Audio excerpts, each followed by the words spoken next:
Hello, and welcome to a brief introduction to the Versus role playing game. If you are unfamiliar with tabletop role playing games as a whole, I recommend that you check out the introduction to the core rules, which are free to download from my website. This video is going to get more into the nuts and bolts of the system, discuss the design philosophy behind it, some of the core systems at play, and what kind of games it best facilitates. Versus features classless point based character creation, which means players will build their characters from the ground up by spending points instead of choosing an archetype from a list. All characters, whether they are played by a player at the table or the GM or narrator, consist of the same three core components: attributes, skills, and traits. There are four attributes that all characters have: agility, strength, intelligence, and guile. Everyone has a die rank in those four attributes, with a four-sided die being the lowest, a six-sided die being average, and a 12-sided die being the highest. Whenever a character attempts to achieve something that isn't guaranteed, they must roll the attribute that's required for that task, and they can add any relevant skills that they might have. Skills are a bonus +1 to +6 that you can apply to any attribute when your skill is relevant. For example, your medicine skill could be applied to intelligence when you are trying to diagnose a disease, or agility when you're trying to suture a wound. There are two kinds of skills: primary skills and secondary skills. They are applied to attribute roles the exact same way. The only difference is how many points they cost to be proficient in. There's a set list of 14 primary skills, which are very applicable and broad, things like fighting, stealth, survival, medicine. And then there is a potentially infinite number of secondary skills like cooking, cartography, astronomy, and so on. Once you have a total, by adding a relevant skill to your attribute roll, you can pair that to a target number. The target number is either determined by the narrator if the difficulty of the task is dependent on the environment, or you compare it to another character's roll if you are doing something in direct confrontation to them. This could be both characters rolling strength and adding their fighting to arm wrestle, or one character could be rolling their agility and adding stealth to sneak undetected past another character's intelligence plus perception. This resolution system is by no means revolutionary.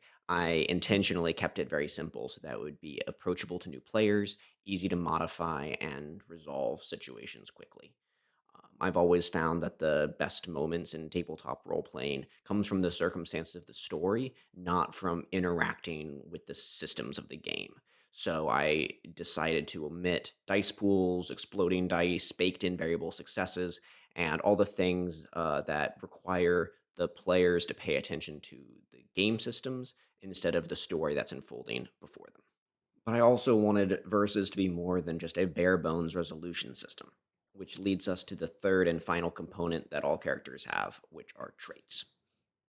A character's attributes and skills will dictate what they can personally achieve, but rarely is someone defined by just their personal capabilities. That's why everyone has friends, obligations, quirks, and ideals that I wanted the game to directly interface with. One of the core tenets that I designed Verses on was unrestricted character creation. I wanted a system that could, in theory, create any fictional character.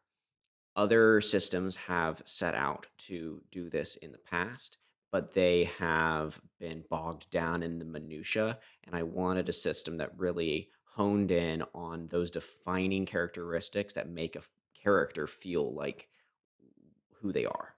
I think the best way to demonstrate this is with an example. When I was drafting up my bullet points for this introduction, I realized how helpful an example character would be, and I practically picked a name out of a hat and decided to make Batman in the Versus system. It took me about 3.5 minutes, and this is what I came up with. I gave Batman a D10 agility since he's a trained martial artist. I gave him a above average strength with a D8. I gave him a D12 intelligence since he's a world class detective and inventor. And I gave him an average guile with a D6.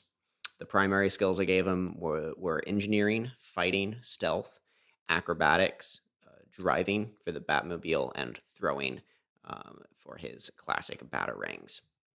The secondary skills I gave him were location knowledge, Gotham City, and law.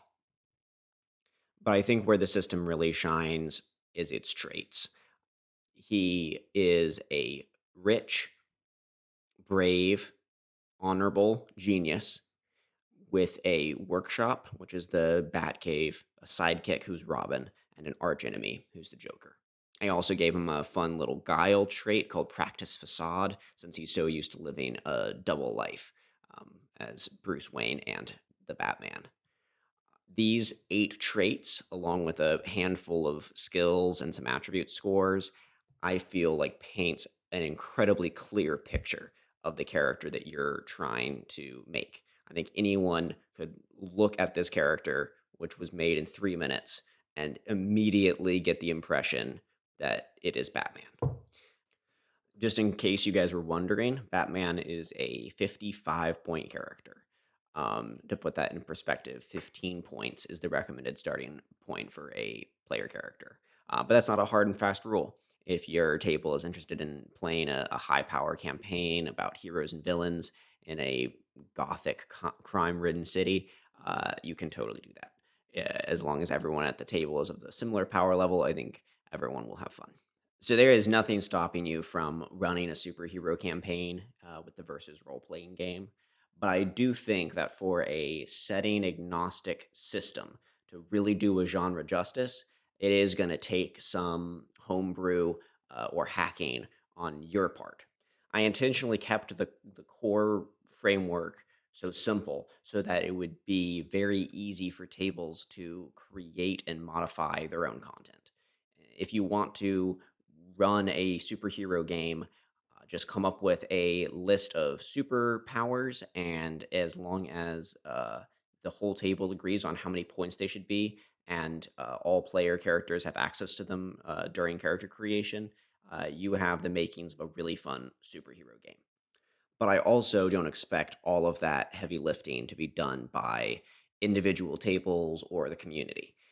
That is why at launch, I wanted to make sure that the first of many setting modules was already done and ready for play. The first setting module that I chose was one that I think is close to a lot of tabletop role players' hearts, and that's Tolkien inspired medieval fantasy. If you just want to try out the core rules for the versus role playing game, you can download all 124 pages from my website. And I encourage you to try it out at your table, look it over, maybe even start making up your own traits and homebrew content. I hope to cultivate a very open source and collaborative community, and I'm always looking for feedback on the system. But if you are interested in running a medieval fantasy game, you can find 200 pages of supplemental rules available for purchase on my website. And I've been developing and playtesting these systems over the last 2 or 3 years at my table and absolutely loving them. Inside, you can find a revamped combat system that makes fight scenes more tactical and detailed and familiar. You can also find a fully fleshed out magic system with 140 different spells. And you can also find the campaign setting that I've been using, complete with like history and lore and art in a vibrant, low fantasy world called the World of Nell. There are some very crucial differences between this game and Dungeons and Dragons when releasing any medieval fantasy game. The comparisons to D&D are inevitably going to enter the conversation. Um, but I can sum those up for you really quick. First off, combat in Versus is much less forgiving than it is in Dungeons and Dragons. An average character can be hit maybe once or twice by a light or medium weapon. You can help this a little bit by wearing armor or building a character with a higher strength attribute. Um, but without a leveling system in a traditional sense, you're never going to reach those epic power fantasies where you are single-handedly cutting your way through hundreds of kobolds. Even 4 or 5 less skilled peasants might be a lethal encounter for a talented combatant. D&D excels at simulating collaborative fights where you and your teammates, who each has a specified role, work together against a monster using your abilities and to win the day. In verses, not everyone is required or even expected to have a role in combat. A party of 4 or 5 players may only have 1 or 2 fighters in it. Other people choosing to specialize in things like stealth, politics, magic. Additionally, there's no implication that your group is going to be a traditional party. You could tell the story of fast friends who met in a tavern and travel the countryside slaying monsters, but you could also tell the story of political rivals vying for control in a city, or a group of mercenaries that all have slightly different objectives and are willing to change their priorities based on the highest bidder. Versus was designed to be more of a free-form narrative engine and can tell a wide variety of stories. I intentionally never made a distinction between what a non-player character can do and what a player character can do. Everyone is just a character, regardless of who they're controlled by, which leaves the door open to player versus player interaction. Player versus player is obviously a contentious topic for a lot of people, but I've had incredible success with it at my tables. People have this idea that it's gladiatorial combat to the death, but it's more often a lot more nuanced than that. People might have secrets from their past they don't want to resurface, or ulterior motives, hidden information, things that they've seen and they're not sure who they can trust with it. It makes your party dynamics around the table so much more interesting and can be a driving force for the story instead of just something you kind of skim past in order to keep everyone together. Although it is called the versus system, there's nothing that mandates your group to have player versus player interactions at your table if you're running this game.